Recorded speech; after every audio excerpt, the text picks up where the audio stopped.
And we're live. Thank you so much, Black Tower Podcast, Josh, Andrew, and who's that other guy? I don't know. I don't know who that other guy is. They always bring on familiar. Some weirdos. Yeah.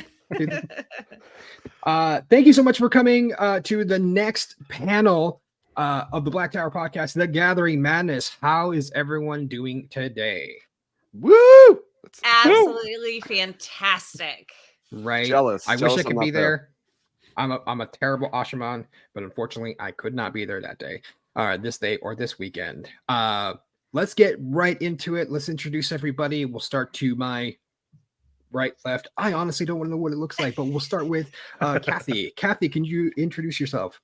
Absolutely. I'm Kathy Campbell. I am the CEO of Dragonmount. Dragonmount has been around for 25 years now. We just celebrated our 25th anniversary last month. And I am so excited to be here. Fantastic. We'll go down here. Joe. Hello, everyone. My name's Joe. I'm from the Talk Around Riyadh podcast. Oh, excuse me. Where we talk about the Wheel of Time television show and everything about it, and the books as well. So great to be here. Happy to be here. Thank you. And last but definitely not least, Androl. Hello, everybody. I'm Androl, Bard of Time. I make music mostly based in the Wheel of Time.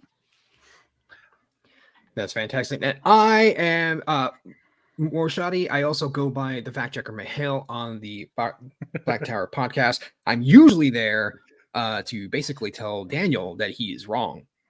But a little secret, don't tell Daniel. A lot of times he's not, but it's don't tell him. Oh, it'll go right to his head. Yeah, it goes right to his head. Today we are talking about season 2 compared to season 1 and see whether or not how well they did, and if they have improved, and whether or not they upped their game. Let's just start out with a real short. What do you guys think? Did they up their game in season 2? I just want to pause there, Morshadi. It looks like our other panelists showed up. Yes. Oh, looks like, hey, there we go. Hey, you made it. I apologize, Jim. I did not see the private message, and I think my phone was actually covering you. That's why I didn't see you. Jim, introduce yourself, please. Hi, I'm Jim with Fantasy for the Ages. We cover Wheel of Time and all sorts of fun stuff, and we love the TV show. Okay, there you go. Hi. Okay, well, you know what? Let's just start out with there. Jim, since you arrived late, you get that question here. Do you think season 2 upped its game from season 1? That's a rhetorical question, isn't it? What? I mean, really? yes. Okay. Yes. Okay, Kathy, go for it. Absolutely. I think season 1 walked so season 2 could run. I see. Androl. Yes, I think they upped the games big time. And I loved this season. Joe? Yeah, it's definitely a big improvement. We have a friend of ours who does the podcast with us when we're talking about the episodes of the show. He's a non-book reader, and he said it multiple times. It's like a different show, second season from the first season. So I also agree with everybody here. Panel over. I know. I was like, okay, thank you for joining us. I know. The mic has dropped. 5 minutes in, and we're done. I mean, honestly, at this point, we could probably talk about whatever we want. Okay, no, Joe, excellent. you said. I would like. Okay, no, go for it. No, Joe, you said something really, really interesting. You said that your friend was a non-book but first-time show watcher, and he said something something I've seen a lot on Twitter of Time is that it's almost a different show. Yeah. Did they expand on that? What is it that is different between season 1 and season 2 that really differentiates between the two?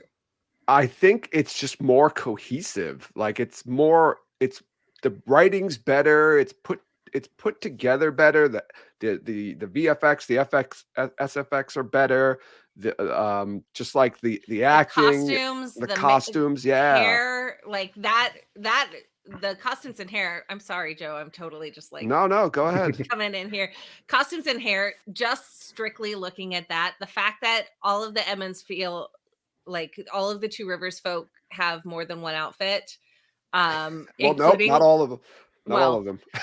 I mean, other than Matt, but but really, he does get a new outfit in the accepted test, right? He does get this new one, like he has 2 different clothes, but even like the basic, the first couple episodes when you see that Leanne has multiple pieces of clothing, like these tertiary amazing characters have these amazing costumes that just make it like absolutely incredible. No nils. But let's be fair. Let's be fair. Matt does get a new skin suit. I'm just saying. No, that's true. Nice. A birthday suit, if you will. Season 2 was so much better than season 1 in that, I know a number of other people who at the end of season 1 were still kind of like, are we going to like this show? I mean, I want to like this show, but am I gonna? And that question's over. Yeah. I mean, for me, it's like, yes, I'm all in now. Mm-hmm. That's such a difference in the strength of season 2. Mm-hmm. And it's like, it's so difficult to, when you take into account the problems that they had, of course, with Barney leaving and with COVID, made such a significant impact on what it should have been. And so it's hard not to like have that be part of the conversation. The story and the plot lines that had to happen at the end of the season. But then, of course, we learned, there was an article from somebody that they basically had to rewrite season 2 because of the changes that happened with season 1. And so there's almost that level of freshness that came into it too. Even if there were a little bits and pieces that kind of felt very forced, very like chess pieces, specifically in episode 7. That's my, like, episode 7 is my least favorite. Still freaking incredible television. Don't get me wrong. Like, I am like, but it felt so forced. I mean, when Matt gets hit over the head and suddenly is involved. Like, I have a comment. I want to comment on that episode 7 because a wizard did it. Yes, it's true. When I watched episode 7, I was watching this show with my wife, who's never read the books, and I literally paused that episode at least 3 times, I think, and was like, "What the fuck is happening right now?" But I loved it. Like that episode was so bonkers, off the wall. Like almost nothing of that episode happens in the books. But I was like all for it. I was enjoying everything that was going on in that episode, and I really enjoyed it because it surprised me so much, and I had no idea what was going to happen. I think, as a non-book reader, people probably really love that episode because I thought it was one of the best put together episodes. Yeah. From that perspective of like a TV show. So that I did really like that episode, and it wasn't my least favorite just because I was like so thrown off and it kept me on my toes. I could see that. Yeah, for sure. I talk about this in the Dragonmount podcast, but episode 6 was just this incredible character building, like concentration on the people. Mm-hmm. And then going to 7 just felt so like sharp because they had to get so much plot done in order to get everybody into 8. And so like, I really felt that kind of rush, but again, so much better than maybe not anything in season 1. Like there's some incredible episodes of season 1, but looking at it, just the pieces of it, a million times like above and beyond. Can we just say episode 7, it's Amazon's fault because they won't give them 10 episodes? I know. Like, and that's a good point to go into. Like, so Amazon has stuck to their guns. Now, granted, season 1 and season 2 are currently, they made that decision because they had greenlit season 2. I think it was halfway through season 1. So they were said, you know what? We're only before doing it even aired. Yeah, before it even aired. Season 1 was before it aired, and season 3 was announced like right at the end of season 1. So the number of episodes can't be changed in the first 3 seasons. Exactly. Like period. And if you haven't listened to it, listen to the episode breakdowns of season 1 by Will Takes Pod, because you get a lot of insight for writing and directing, all that by them. Listen to their podcast, subscribe.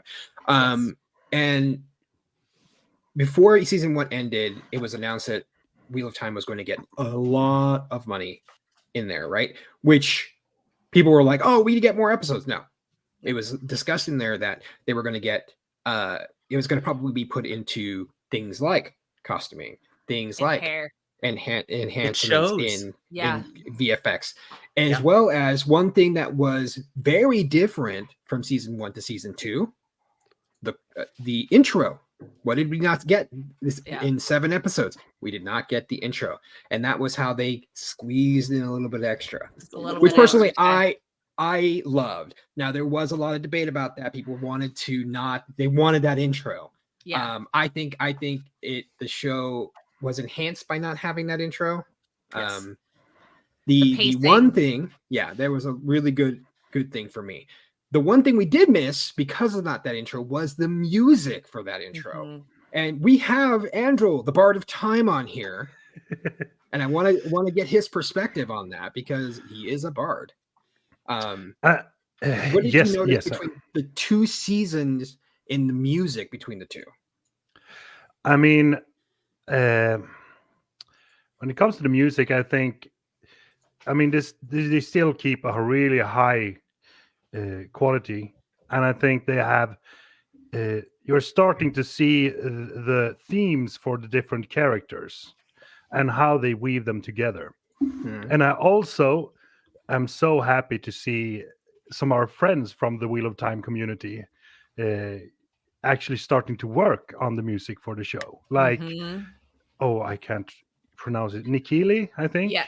Yes, and Alex, both have been working on this on additional music and stuff for this season, which is so fun, and I'm so happy for them that they got in those jobs.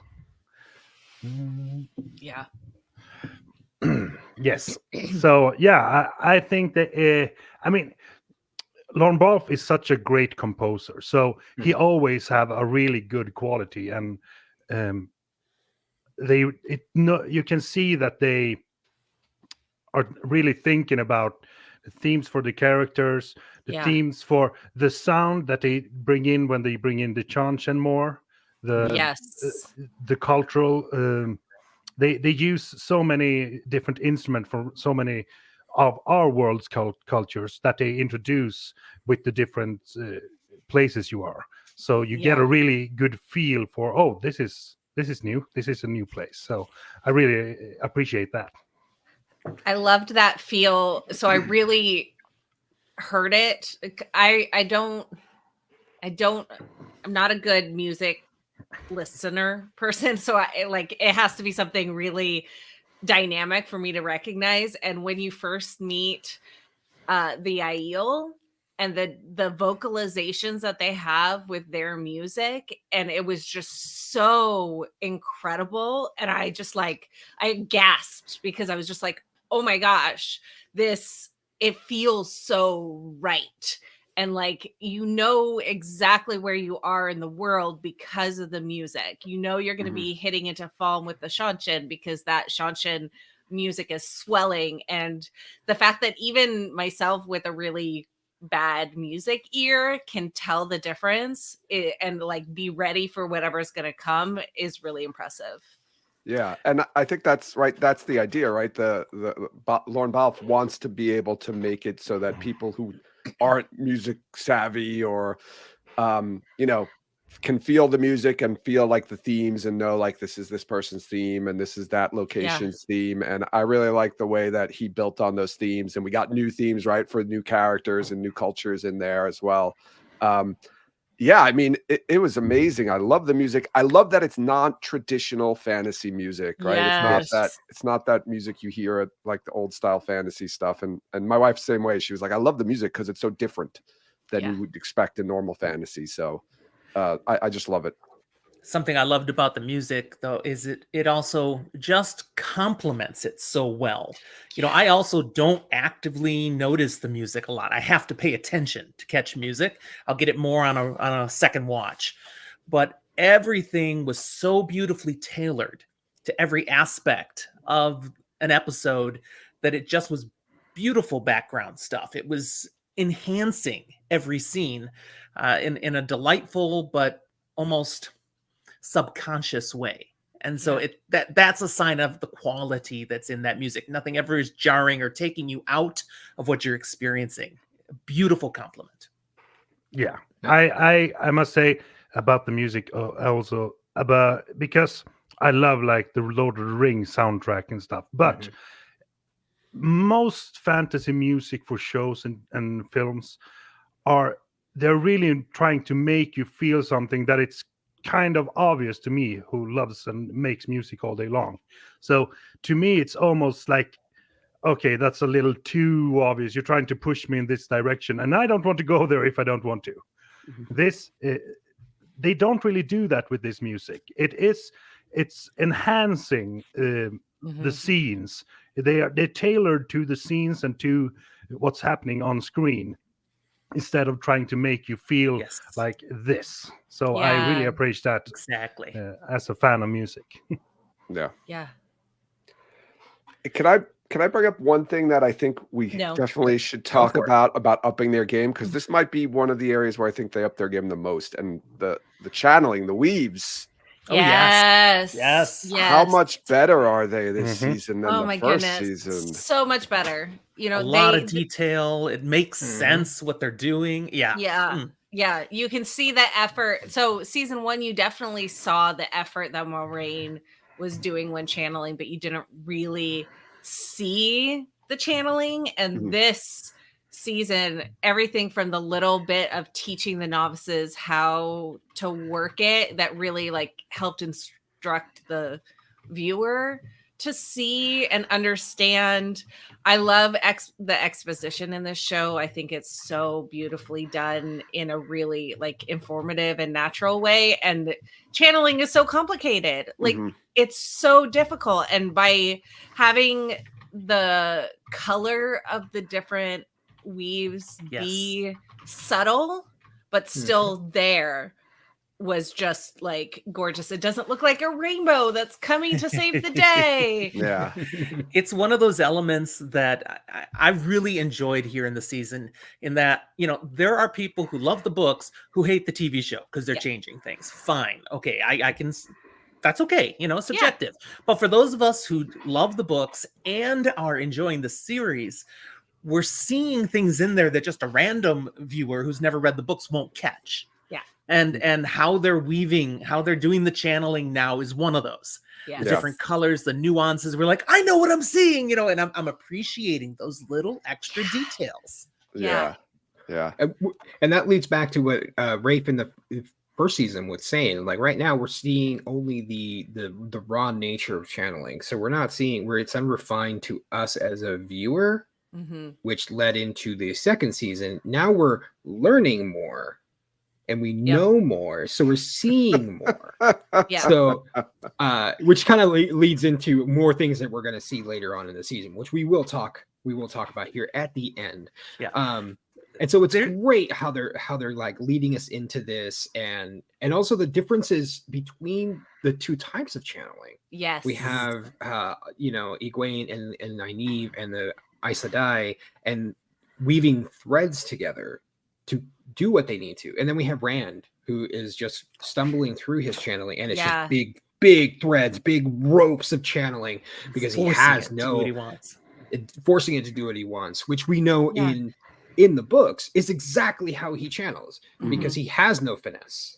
Well, and you see it too when Logain is talking to him in the courtyard, where he's like, no, don't embrace it, you got to take it. And his physicality changes, as well as like the colors and the thickness of the weaves and how it works when he hears that, which like for book readers, you know that, because they're talking about how the differences between the two, Satan and Saidar, and you know that. And so by having this be placed in a very gentle way, like it doesn't matter to a regular reader whether or not you understand the differences. I think that's why they haven't named them. I think because really, ultimately, it does not matter.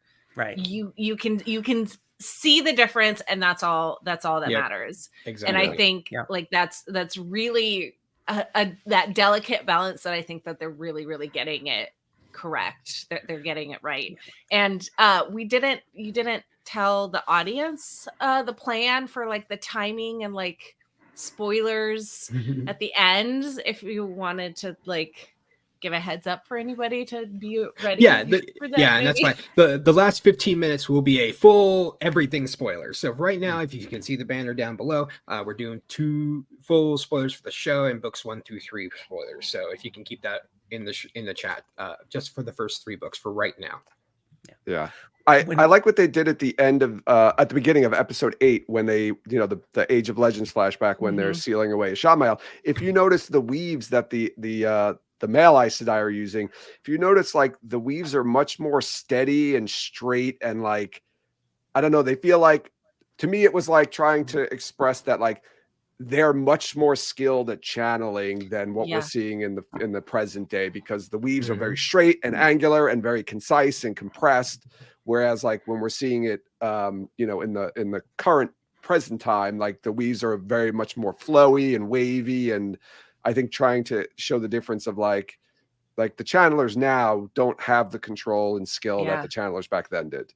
Well, and to speak to what they're doing with Rand's channeling right now, everything he does is there's so much power. These big honking things that are coming, and they're all over the place, wildly pulsating, fluctuating. It even showed when he helped Moraine, because this power, and it's just reaching out and he's trying not to go right through her. It was really well done. It's a nuance. I appreciate it. Yeah. When we're talking about upping the quality, there's another area that really showed strongly in season 2 over season 1, and that's literally the ways. Yeah, they went through the ways. I hated it in season 1. It's like, that's not what I wanted to see. Yeah. And in season 2, it was still what they had in season 1, but they did it differently. And the bellwether for me was when they're going through and there was some lightning in the background.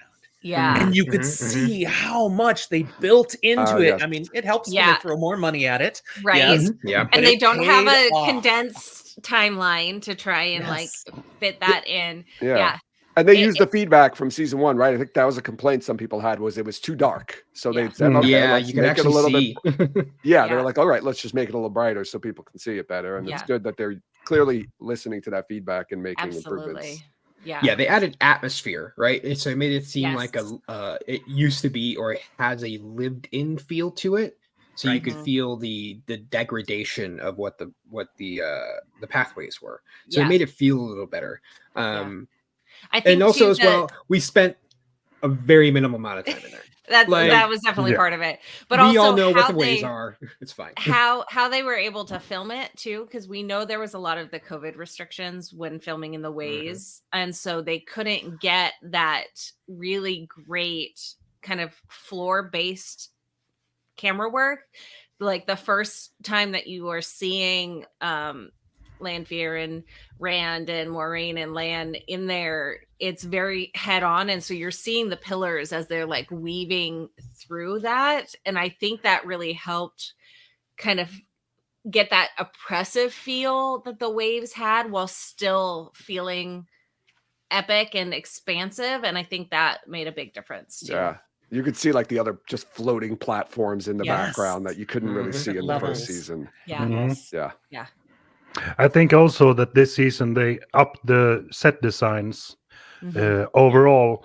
Last season you can kind of see how they reused the Shudder Logoth set design for here. I think they've done a much better job they're still using some of the same sets, but they're they're much better to differentiate between them, like how they do the balconies and how they do the small shops and stuff. So it doesn't feel as, we're only in the same place. Yeah. So I appreciate that. The tower felt bigger for sure, and there felt like there were actually more Aes Sedai than we, that was like one of my complaints in the first season was like, we go to the tower, but it's like empty, and you're only seeing the same couple of rooms over and over again. And I was very frustrated with that, and I'm glad that they expanded on that finally. And the supposed garden that Nynaeve went to, that Loya found her in, and that was a really epic scene for me. Like, them actually utilizing green space to be able to Yes. hold meetings. And I was like, that's exactly what I always imagined Yeah. the tower was. Yeah. Not just like everyone in their room. Like that was really great to me. I joke around that they use that same set over and over again, right? The hall of the tower, they throw some sand on the floor, and then it's the Waters training ground, and then they throw some plants in it, and now it's a garden. I'm pretty sure it's the same set. They just keep redressing it. Yeah. It is.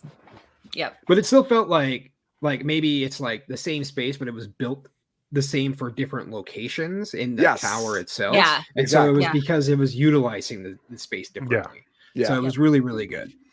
Yeah. Between the two seasons, how do you think the characters were treated in terms of the world, or how the writers treated each character? Like, just going between the two, like, how do you think Egwene was treated in a writing perspective in season 1 to how she was treated in season 2? Not necessarily by like what happened to them, but just how, like, did they treat time-wise differently, or do you think that they maybe like gave them a bit more to chew on as the actor, things of that nature? So I feel like Egwene, it's funny you mentioned her, because I feel like she was pretty evenly treated throughout both seasons. I feel like it's a little different with some of the other characters, but I felt like she was pretty much I felt the same level of attention to Egwene. Obviously a little bit more this season because, of her storyline and with being captured and but I felt like it didn't seem uneven to me. So it felt like not with like with Matt, I have issues with the way Matt was treated in this season. But yeah, I think Egwene was pretty much even. I feel like we got to spend a little more time with Rand and Nynaeve. We got some more time focusing on Nynaeve this season, which I was really interested in. And then just the new characters as well. Like they had to make room for new characters, so they had to kind of say we need to maybe cut some time with some of these other characters that we already know from season 1, so we can introduce some of the new characters. Yeah, I felt like we got just enough of Perrin for us to remember that he's there, but not too much that we got bored. I loved Egwene's whole arc. I thought was perfectly balanced, especially since season 1 they put her up as that possible dragon more than Nynaeve. Like Nynaeve, strongest channeler and blah blah blah blah. But like Egwene was the one that they were seeing as like, oh, maybe this, maybe she'll be the dragon. And so keeping that concentration on her, on like, hey, she's still important type of a thing, was really good. I love what they did with Nynaeve. The accepted test episode, so freaking good. Yeah, if Maddie doesn't absolutely needs an Emmy nomination. Episode 6. Man, that's serious. I was so brilliant. I will say that Nynaeve's performance, as Zoe's performance in episode 3, was better than Maddie's performance in episode 6. I would rate it. I think they would be on par, but I think episode 6 was just tops it out just a little bit in terms of that, just because it just was just brilliant and it's visceral. Visceral, yes. I think Maddie had a lot more of that internal struggle that Nynaeve didn't have an option to. So Zoe didn't have that to portray as much as Egwene's character had. Still, either one. Yeah. Zoe's exactly. Yeah. I need somebody in this show gets an Emmy. Yeah. Yes. I think it was more of a versatile performance, whereas Maddie's was very focused and like, this is what you're doing and this is what you have to do for the whole episode. That's true. Zoe was like jumping in and out of different types of situations and scenarios and emotions. So I was really impressed by that whole episode. I think that was my favorite episode of the season. Episode 3. So good. Jim, what do you think? Which character do you think maybe got either more to do with in the season than the first season, or maybe even less? Who do you think maybe got shortchanged? I didn't think anyone got shortchanged, unless you want to talk about Min. They did Min dirty, man. Seriously, where? Wow. What the heck? Like, but that's beyond the Emmons really important. We're going to be this really important character with Matt, and then disappear. Like, they had some weird stuff they had to figure out for Matt, you know, and I spent most of the season going, come on, give me some more. And Yeah. of course, loving the finish. Loving the finish. Yes. Wow. But you know, it's kind of like, okay, we're gonna make you endure all of this, Donald, and then we'll give you this at the end and it'll be a payoff. Okay, Yeah. good, thanks. Yeah, I think Donald- Donald did an absolute.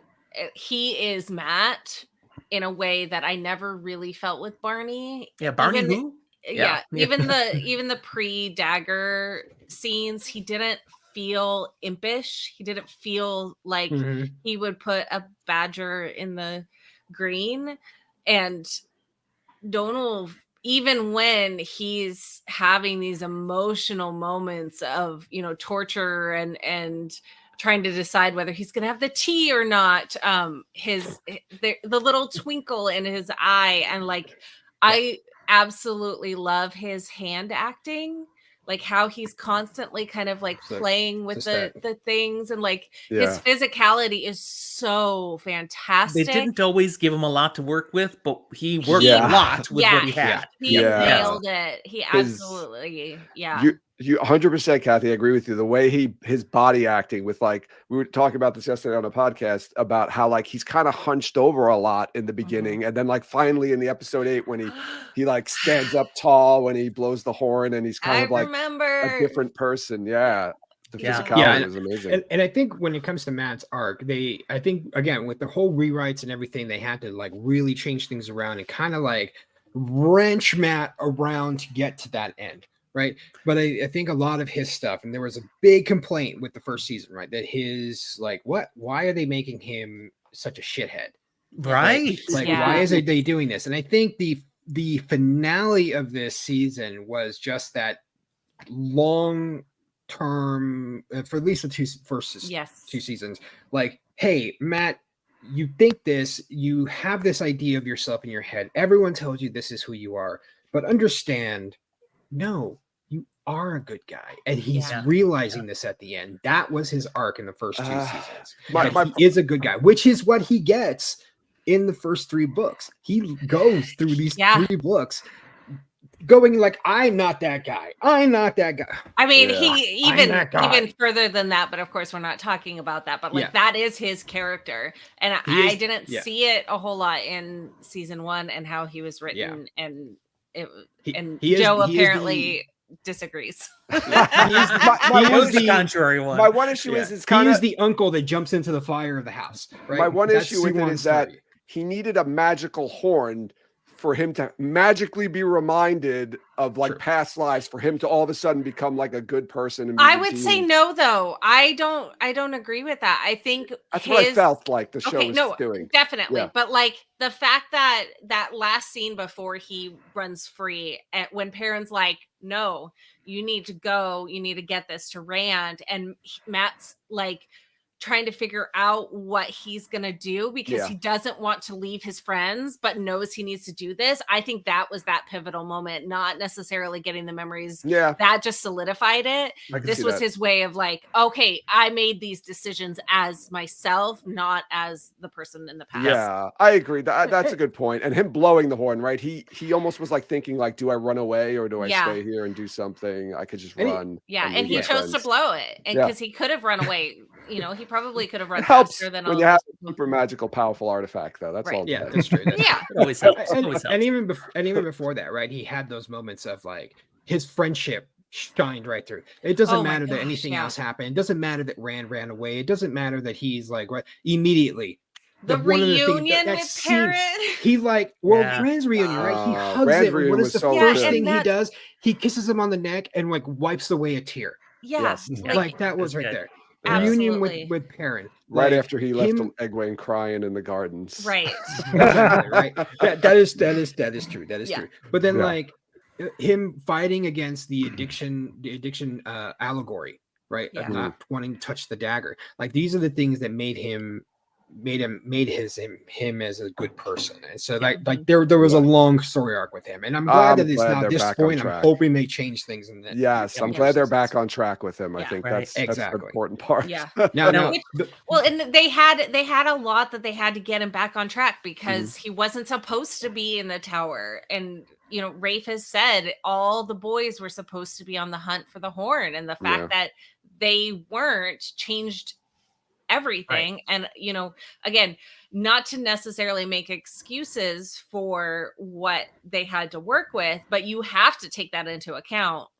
Everything. Like you are doing everyone a disservice if you don't take into account the challenges of the production. Now from here on out there, Rafe. Oh yeah, no excuses allowed, Rafe. You hear that? You're here. I know you're here. Love you. Now I really appreciated what they did with Egwene. I was concerned going into the season, how well will they pull off her whole being captured and the training, Damane, and I loved it. I thought they did that brilliantly, sensitively, really advanced her as a character the way we needed her to advance for the sake of the story as a whole. The thing they did with the character that surprised me in a really pleasant way was Rand and his whole relationship with Celine. Wow. And then when it becomes Lanfear, there's still a relationship. And what they did, he acted that very well. And there's some nuance to his portrayal, and you're feeling for them. You're feeling for Lanfear. Holy crap, Right. Well done.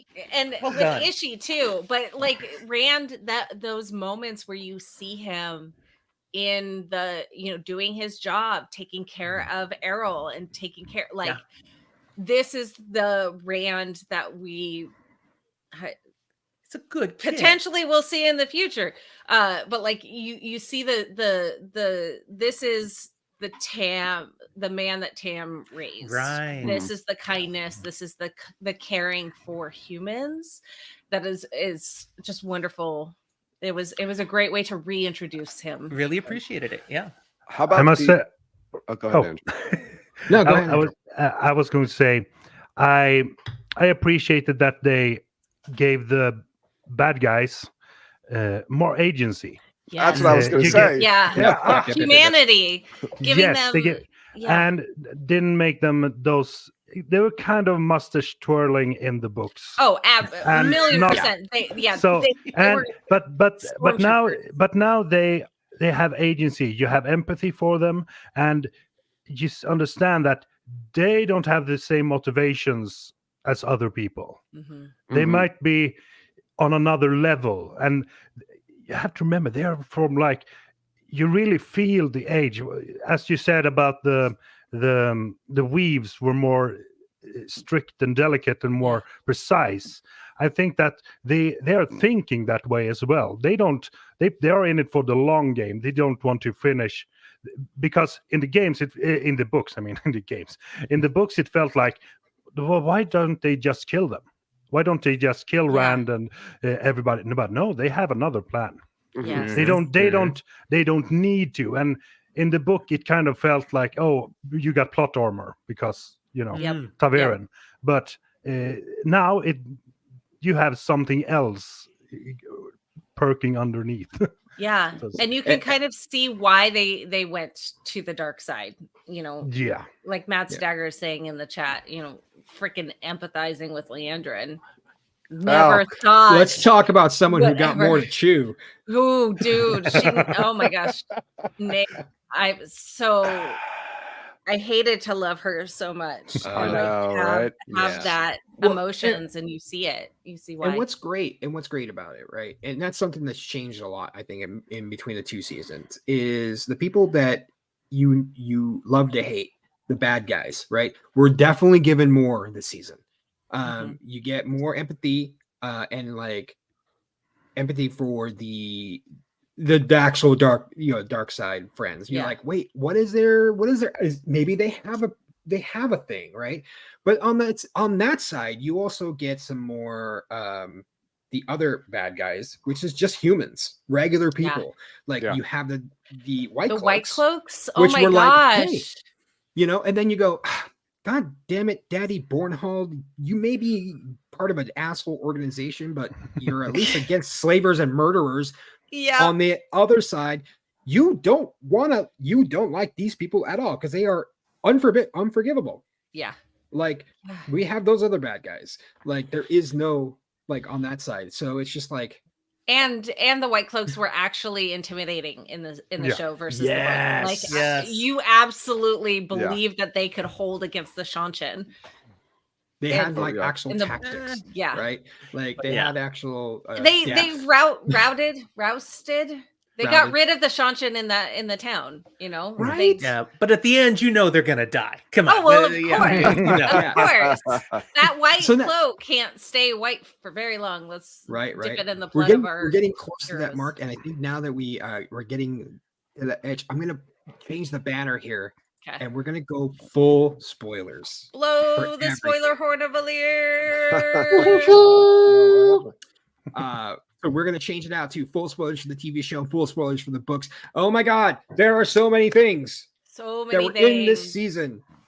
Yeah. The first thing that I screamed about for the books and the spoiler and TV show was that weave, the water cleaning weave. Yep. And I was like, I had a friend talk about how without the contrasting wounds in his side that are like canceling each other out type of a thing, they'll never figure out how to cleanse the taint. And I'm like, do you not remember season 1 when Moraine got rid of the dagger taint and then the freaking water Brita filter? Like, they have set this foreshadowing up in a way that you don't even know is going to be needed.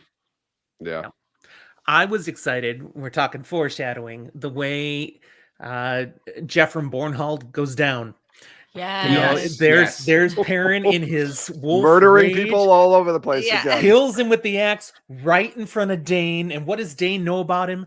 Two rivers. You know, Two rivers. Right there. Yeah. It felt so much more real than in the books. It was kind of like, why do you think that he's the one that killed your daddy? Like, just right? What? Just because this guy told you, right? Yeah. Well, now he did kill your dad, and you're going to see it, Dane. Just so to Which is one thing, right? Like, we didn't talk about Perrin, but like Perrin in the first nobody season, cares. Yeah, nobody cares because you know what, Ray? If you did him dirty again, you better fucking improve him in season 3 because I'm coming after you if you don't. But like Perrin in the first season, right? He's got this like, there's something up ahead. What's going on? And a wolf licks his leg. Like, okay, buddy. All right. Yeah. And then like season 2, he gets a little bit, he definitely expands on that. And he gets a puppy that follows him. Oh my God. We never got wolf dreams though. Like that's we did. I was very in a different way. In a different way. We didn't get like there's a wolf dream, like the concept of it. Like you saw some things going on, but like I was waiting for Elias to have that conversation with him and it never happened. Which was a little disappointed about. I think so we know from somewhere that Tellerandrod is I'm a professional Wheel of Time speaker. That's how you say it in my world. I'm just saying. We know that season 3 will have more to do with that. And so it would make 3 in book 4. Yeah. It would make so much more sense to wait to have that come until then when there's the structure to explain it a little bit more. The same reason that they have the visions of Min and what Perrin sees look very similar. The books are so complicated. They gotta, I know.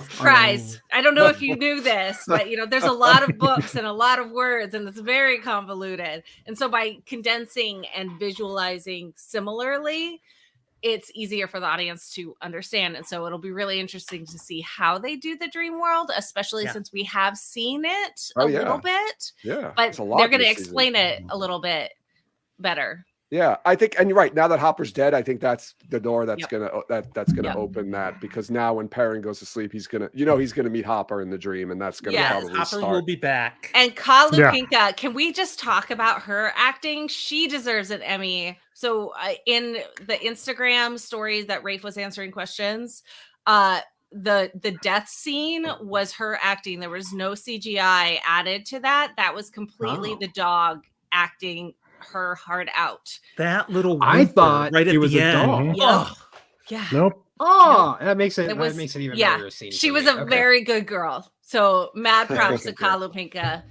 Let's go with an Emmy for the dog. Yep. That- Yep. Mhm.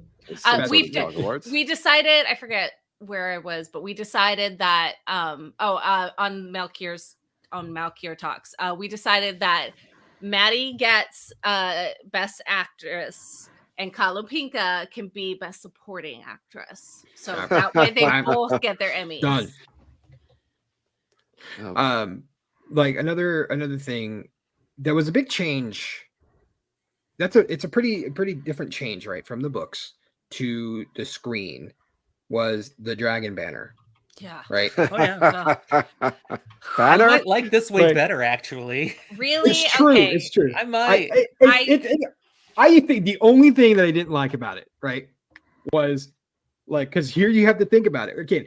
VFX exists in the Wheel of Time in the books, right? They exist. She's Yeah. not big. My big thing that I thought was funny is that imagining that Moraine is on the beach, pretending it's like, okay, what would a dragon sound like? Yeah. It's like she would have to, because the dragon roared, so she would have had to like go out there and just like I wish that Otherwise- it had written across the sky a little bit more, like yeah. have a loop in the air so it does the little wiggly thing, and then you can loop around the tower. And the fact that it didn't, like, I was not a big fan of the dragon. It was It was a little special. silly, and I was like, "That's Yeah. what the VFX budget was for it." right. Yes, This is yes, where yes. all of it. happens in. That's the why books. it didn't It's come out till hard to- September. It was Yeah. supposed- hard to visualize. Hard to have. It It's was true, always a it's little true. messy in the books Yeah. too. Oh, this point. absolutely. The Yeah. ends of the books are always messy. All the Oh, first three all had messy endings. I still don't understand for the Eye of the World. Oh, last no, Oh, never. chapters. nobody I'm like, does. what I've the read it fuck like is 20 happening here? times and I still have no idea. And so, like, yes, let's get rid of, here's another big change, the number of the Forsaken, 8, not Oh, yeah. 13, narrowing it down. You only need 8 people to do a weave. 8 is that magic key number. Mhm. Obviously, you don't need Bilal, you don't need Yeah. Agenor, you don't need any of the, Yeah. smart. Wait. What was The that ones who first die- name you said? What was that first name you said? Bel- Because I don't remember that Forsaken. it was a very I think- fleeting yeah. moment. He was. He He only had like scene, 3 right? lines. Yeah. And he's Lord. just like a zombie. High Lord Salmon or whatever he was, Bilal, Yeah. right? And, those three. Which yeah, is which I is get something it. that's really interesting about what the show compared to the books. They have made the Forsaken an actual threat. Yes. Like Yes. they have made them like something that is a force to be reckoned with. To the point. Let's just talk about one of the fantastic fucking scenes. I apologize, but fantastic scenes. Moggy versus Lanfear. Oh my Oh, god. God. Yes. It was only on screen for Ugh. 2 minutes, and oh it my doesn't god, what matter. a cliffhanger! It was not really a cliffhanger; it was like a teaser, like yeah. for things to come. So Next good. season on Wheel of Time. Yeah. And Mhm. so I will I say.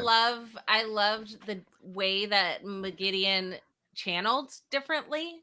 She Mhm. had those weaves, and also her style. Lanfear, I want Lanfear's pantsuits like so Mhm, badly, but also, Sharon, the costume designer, has discussed, the Forsaken are all in black and white. That is their colors, because that's, kind of how it was in the Age of Legends, and like very clean, sleek lines. And you see it even more in these, with McGideon flashbacks. and Mhm. the flashbacks. And then McGideon's hair is so different and so like alien without being alien. Like our eyes recognize that it's different than what anyone else's hair looks like, Mhm. but it doesn't look wrong. I mean, the only hairstyle that looks wrong is Sarath without her Yeah. hat on, but I think that's just her. But I would yeah, have appreciated fantastic. if the hat stayed on for most of the episodes because Agreed. Yeah, that bald cap was a little, Yeah, I think too Because he- distracting. yeah. yeah, yeah. I spoke with the wig designer, and I cannot remember her name, forgive me, but she was saying that 99% of the actors on screen all are wearing wigs. Everyone is wearing a wig except for Yosha. I was about to say, is even Yeah. Yosha. Wow. Yeah. Okay, Yeah, so like that's cool. obviously you see it in Sarath and the Shanshin, but Yeah. Zoe's hair was a wig, Maddie's hair was a wig. All of these were incredible wigs, and the fact that you didn't know just says like how impressive the wig design and the creation and utilization were in this season. Just absolutely gorgeous. Yeah, that's their wig Loyal game was for wearing a sure. wig. Really? Huh. But And there's again hands. upping the game. Yeah. Loyal. We got Oh, yeah. more loyal, and the detail was so Yes. marvelous. The Yes, the prosthetics, thighs. absolutely. the costuming, the portrayal. It's Yeah. just beautiful. Yeah, I and can't wait the to see camera work to more make him bigger. Ogier. Give us Yes. more. Yes, Oh, yes, yeah, yes, yeah. We need an appearance from Corville and Aerith. Thank you very Yeah, much. there you We go. need, Yes, please. we You know, need it was Loyal to done be like, so oh my god, well. my mom! Loyal was portrayed and performed so well that at some point this season, I was like, forgetting this isn't how Ogier is supposed to look. Yeah, They've 'cause it's- created a new look to Ogier. This Yeah. looks right now. Yes. Like yes. that's done well then. Like Yeah. we got Loyal dad bod. That's what I'm saying. And then when he here's the thing. I really loved when he like fought against the Shanshan. I was like, Yeah. you buddy. Oh, Yeah. yes. Yeah. Fling a guy. Yeah. Yeah. Because like there were a lot of like yeah duh moments, common sense die moments, like when ran Indiana Jones Turok. I was like, Oh my gosh. I cheered about that moment. I was like, So yeah, flipping That's yeah, how I good. buddy. described it too. Yes, because in the books, it does not make sense that he's able to beat Turok in a sword fight. Like Yeah. even with the amount of training that he had from Lent, there's no flipping way. And it always was kind of like, really. And this allows for the steps to what is gonna happen to work so much better. It's fantastic. And now It's that so his good. sword's gone, and if he trains with Lan, which is what I'm hoping for season 3, we're gonna get Fire Sword here soon. Yeah. Oh, yeah, yeah. Speaking We got Fire Sword in episode 8. a little bit, yeah. Yeah, just enough to burn the hair. It's there. Speaking of season 3, let's go around the table here for a second and tell me what you are hoping. The different changes here, season 2 to season 3. What are you hoping to see as an improvement for the next season? Let's go with Joe. An improvement from season 2 to season 3. I guess we did talk about it already, but just Matt's story. I want to, it was tough this season watching the Matt storyline, just because he just kept getting crapped on, and he just kind of sat there most of the time feeling sorry for himself. So I'm glad that it seems like he's back on track. So I'm hoping for an improvement in the Matt storyline, and we're going to get the Matt we all know and love in this upcoming season. Okay, let's go, Kathy. I want to see Loyal actually write/read a book. Just a little thing. I have not seen him hold a book in his hand at all in season 2. No, he didn't. That right there. Give me that, please. I also would love to see. I'm excited to see what they do with Elaine. And how she is able to grow as a character. I thought Kira absolutely awesome, killed it. I loved her. Perfection. I cannot wait to see more of her and Avienda. Like, give me all of the girls. I want the Aiel to come and do their kick-ass stuff. I want to see the I'm excited to see all of that and the Aes Sedai. Show me more Aes Sedai, please, and thank you. Jim. I want to see the history of the Aiel. that, you know, that whole sequence is one of my favorite things from The Shadow Rising. And I don't know what they'll give us, how much they'll give us, but they gotta give us something. And I want to see it. I want to see it through Rand's eyes, you know, how he experiences the history there. That could be so rich, so vibrant, or they could just adapt it out. And I don't know what they're going to do, but I want to see. Okay, Androl. Oh, what do I want to see? I want to see Elida. Yeah. Yes. I want to see some hardcore White Tower politics. Yes. Actually. Yep. So maybe the I'm West looking Wing. forward. The white, Yes. the White Wing. Yes. The White Wing. Yep. Yes. Get White Wing. Aaron Sorkin in for one episode, right? Yeah. Oh my God. He couldn't Best handle director. it. He He not couldn't handle it. it. Absolutely not. He could not handle it. For me, I need some redemption for Perrin. I need him to go back to the Two Rivers. I need some good Two Rivers action. And some just get him built up a little bit. Try not to murder anybody, Perrin, this season. Yeah, no shit. Yeah, that's not gonna happen. Come on. They have now. it coming. All right. Not kill, murder, straight up Okay, murder. Right. No, Straight up. Good point. Good point. Good point. Yep. Thank you so much, everybody. Let's go out here, round table here, to tell everybody what it is, where you're at, where they can find you, and just pimp some projects here for me. Let's start with Jim. You were here last, so you go first this time. All right. Thanks. You can find Fantasy for the Ages. It's my son and I doing content. We're working our way through the books, chapter by chapter. We're on Lord of Chaos now. We're having fun. We've read it before, but we do it spoiler light. So we just point out the things people ought to notice on a first time through and have a lot of winks and nods. But we also cover all sorts of other fantasy and science fiction content. You can find us on YouTube primarily, but anywhere you listen to audio, we put it to the audio feed as well, all the usual places. And we're all over social media and have a Discord server. So yeah, come find us. Okay. Joe. Sure. You could find Talk Around Riyadh wherever you find podcasts, Apple, Spotify, Google, Amazon, all the places you can find podcasts. We're there. We do also have a YouTube page and we post the episodes to YouTube. And yeah, we're, now that the TV show's over, it doesn't mean we're done talking about the TV show. We're going to still be talking about some things from season 2. And then we need to start talking about season 3. I know it sounds crazy, but yeah, there's already information out there about season 3. So we got to start talking about that. Yep. Androl. Yes, you can find me everywhere under my name, Androl Bard of Time. I make music based in the Wheel of Time mostly. And also, I am a co-host of a quite new show, a couple of months old now, called The Flickerverse Show, where we talk about the Wheel of Time live every Wednesday. I don't know what it is to American time, but it's 6 p.m. BST, British Standard Time.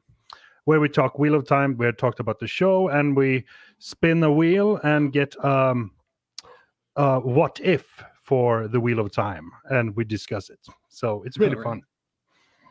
And Kathy. Oh, sorry. I'm Kathy Campbell. You can find me at Dragonmount.com, as well as all of the places. We've got YouTube, Twitter, Instagram right now. Kitty is absolutely killing it with WoTtober. We have videos that we get reposted everywhere, every day this month, all about WoTtober. We have 2 videos for each episode for season 2 on our YouTube channel. Tom does a book spoiler-free, shorter, condensed conversation, and then a long form that is full spoilers for the books. So we have a real concentration on making sure that people that want to be spoil-free from the books still have a place to go and have a conversation. So come and check us out, Dragonmount.com, and you can find links to all of our social media there. All right. Thank you so much. I have been More Shoddy. You can find me on Twitter at _Shoddy and More Shoddy everywhere else, because I can't get More Shoddy on Twitter because someone else has it. I don't have anything to pimp. I just appear whenever Andrew or anyone else from the TTRPG space or Twitter space tells me, hey, I need somebody. You're it. Again, thank you so much for being here. Please stay and stand by. There is a link here on the Black Tower podcast for the Taste the Taint and Black Tower podcast live episode from Evermore in Utah. Thank you so much. And then right after that as well, we will be running the Who Won the Fantasy League episode as well. So please stick around and follow that link for the live. And probably Daniel will be wrong at some point. Thank you so much, everyone, and see you later.